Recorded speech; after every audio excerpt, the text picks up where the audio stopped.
Ko Kahotea Pa te marae. Ko Whatihua te tupuna a whare.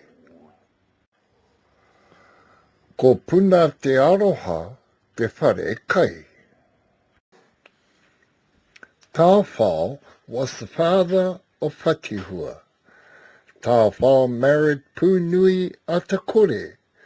At the time, they were unable to conceive children. So Punui a Te Kore called upon her younger sister, Marutihiakina, to come and sleep with her husband, Tawhao. Over time, the two women got pregnant at the same time. However, Marutihiakina gave birth first. They named him Whatihua. Whati means to break, and hua means product. Because he broke the link to the senior lineage, that's why he was called Whatihua. When Punui a Te Kore gave birth, her son was called Tūrongo.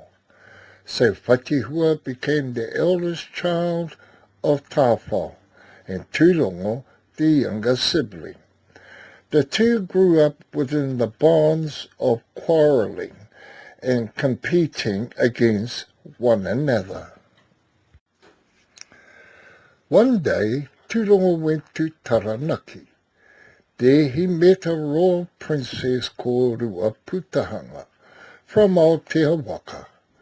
Tūrongo asked Ruaputahanga to come to Kāwhia so they could be married. When Tūrongo returned to Kāwhia, he began to build a meeting house and a marae. One day, Whatihua came to help Tūrongo, and he instructed him to shorten the tāhuhu to build the whare quicker. At night, Whatihua would return home to Aotearoa. There he would build his meeting house bigger than his brother Tūrongo. In the daytime, he would go and help Tūrongo with his marae.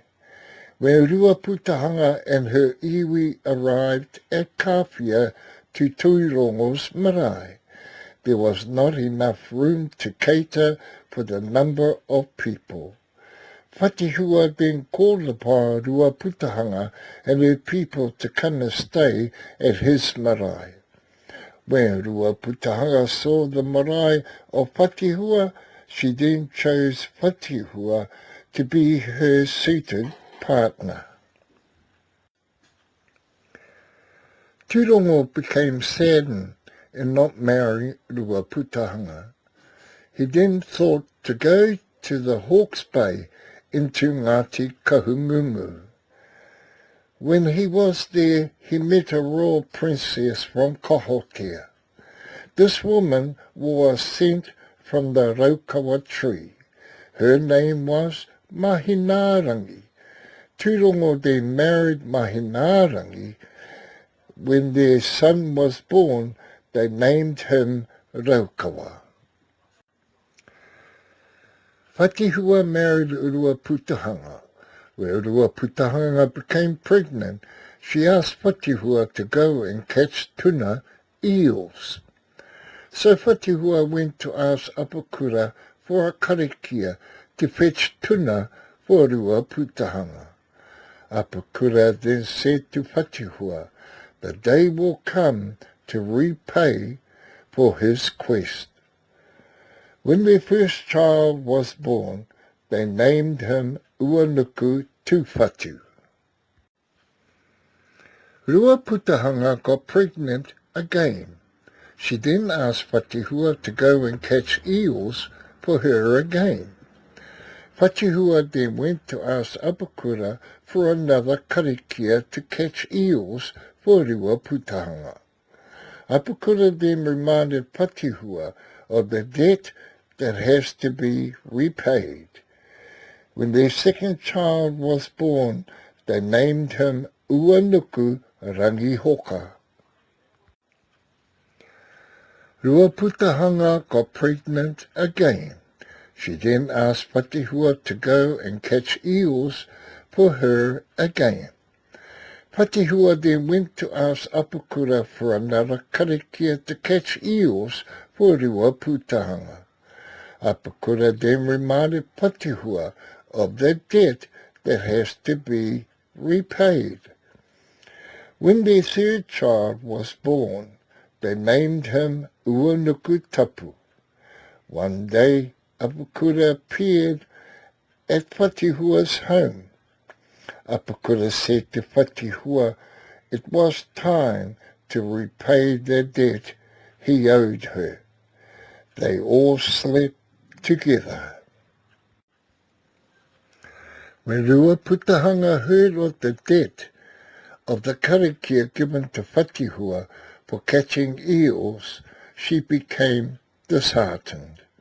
Ruaputahanga thought about returning to her people. She then grabbed her son Uanuku Tapu and left Kawhia. When she arrived at Tamaika, she left her baby in the sand to slow down Whatihua from catching her. Ruaputahanga swam the shoreline. Ruaputahanga swam the shoreline towards Taranaki. She had tied calabashes to help her in the ocean. They named the place Taharoa.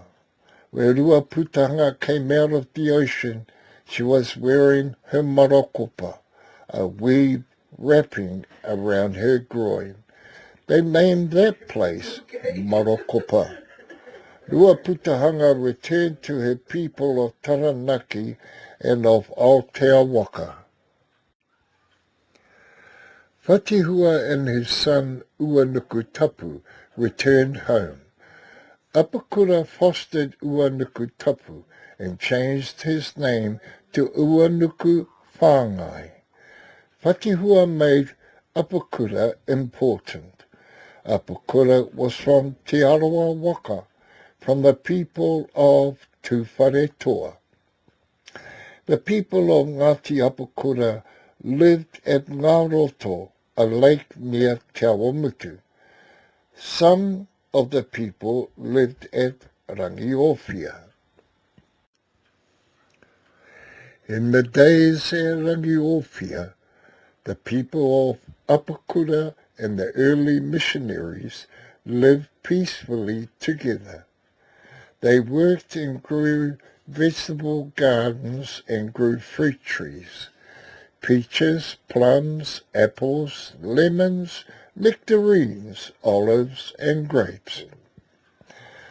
Vegetable gardens were potatoes, kumara, komokomo, cabbages, onions, tomatoes, puha and watercress, to feed the multitude living in Auckland.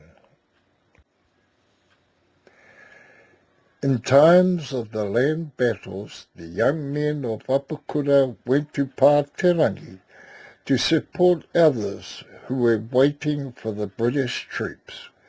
They left behind the elderly men and women and children at Rangiowhia and Haerini. British troops changed their minds from going to Pāterangi and headed straight to Rangiowhia. There they started to burn down the houses. The people of Apakura were inside the church having service. The soldiers closed and locked the doors and burned down the church. Some of the younger boys were able to break through the walls of the church and escape outside. They fled into Maniapoto and Tuwharetoa. Our tupuna hongi fled to Puke Tarata and stayed there. It was the people of Puke Tarata who gave land to those people of Apakura who fled from Rangiowhia, a place for them to live. Te whakapapa o te hongi. Nā te kāpora ka puta mai ko kīngi, ko ingo, ko hoani, ko tamanui. Nā hoani ka puta mai ko hongi. Nā hongi ka puta mai ko o tauta. Ka moe ia kia wana kore he rangi. Ka puta mai ko rangi rere ata he rangi. Ka moe ia kia Green Davis. Hongi grew up at Puketarata. He worked as a farmer. One of his features was to look after womenfolk who were expecting the birth of their babies. One day the people of Tūwharetua came with rākau to build hongi, a whare and a marae. In the year 1907, the meeting house was opened. They named the house Whatihua. They named the pa Pairata. Later the marae became known as Kahotea Pa, the marae. Members of Ngāti Apakura and Ngāti Henretu became the iwi of Kahotea Pa.